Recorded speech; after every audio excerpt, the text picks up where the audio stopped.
Ngaku bendera PKI bisa dibuat sendiri, partai berkarya terancam pidana dan dibubarkan. Dilansir dari siwut.com, ditulis oleh Niha Alif. Tidak ada angin, tidak ada hujan. Entah kenapa, akhir-akhir ini isu PKI mulai banyak dimunculkan kembali. Dari politisi hingga ustadz yang dekat cendana seperti Fadlizon, Haikal Hasan, dan Tengku Zulkarnain.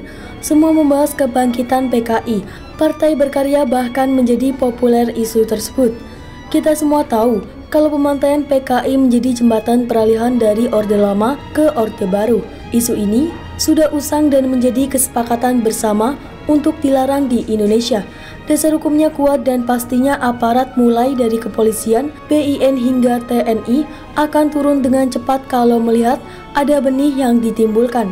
Masalahnya siapa yang mau mengusung ideologi usang PKI? Bahkan di negara asalnya saja sudah tidak begitu meyakini kepercayaan ini. Negara seperti Rusia, apalagi Cina kini sibuk berlomba-lomba membangun teknologi dan mencari pangsa pasar untuk produknya. Seperti negara Eropa, kini kepercayaan tak terlalu mereka utamakan di era seperti saat ini. Justru, yang dikhawatirkan tumbuh adalah benih-benih ideologi khilafah karena penganutnya nyata seperti HTI dan FPI, termasuk adanya terorisme yang menimbulkan banyak korban lantaran salah menafsirkan agama. Tapi, jualan isu PKI malah laris di tubuh oposisi, lantaran tak tahu lagi cara menimbulkan keresahan di masyarakat. Seperti cuitan akun Partai Berkarya yang kini viral di Twitternya.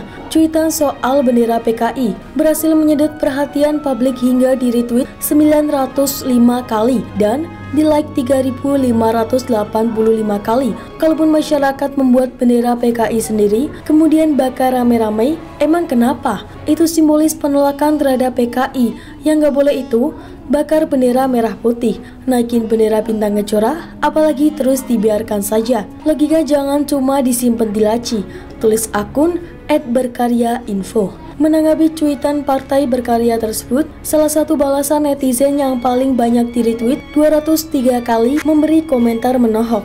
Undang-Undang 27/1999 tentang perubahan Kitab Undang-Undang Hukum Pidana yang berkaitan dengan kejahatan terhadap keamanan negara, bila terbukti pelaku sengaja membuat bendera PKI, bisa dihukum pidana maksimal 20 tahun penjara. Logika lu melanggar hukumin, tulis akun @murtadawan1.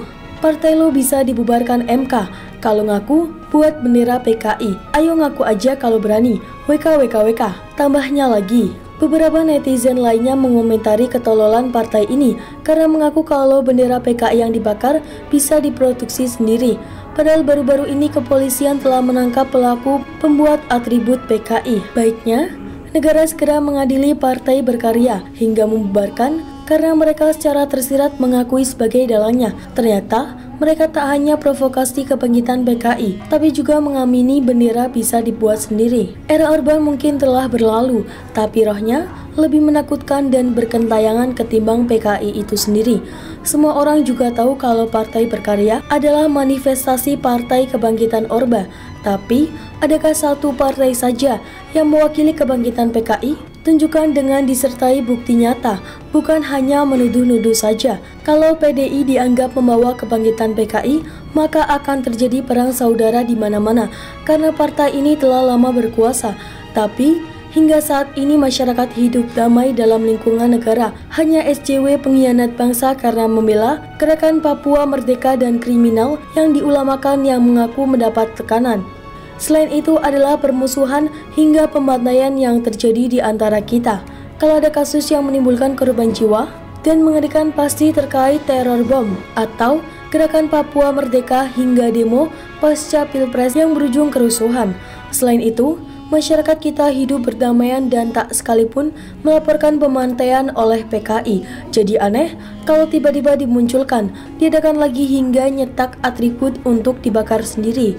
Baiknya sebelum teriak PKI, arwah Orba beserta anteknya berkaca kelakuan mereka selama ini. Peninggalan korupsi ratusan triliun yang membuat bangsa kita sengsara hingga hutang yang menumpuk adalah akibat ulah mereka. Belum lagi eksploitasi Freeport hingga mafia migas yang membuat negara buntung. Semoga negara di bawah kepemimpinan Jokowi bisa memenangkan pertarungan lawan oposisi dan anteknya. Dengan kuasa Tuhan dan dukungan kita semua, semoga ia diberi kekuatan untuk segera memberangus arwah penasaran mereka. Begitulah kura-kura. Tulis komentar kamu di bawah ini.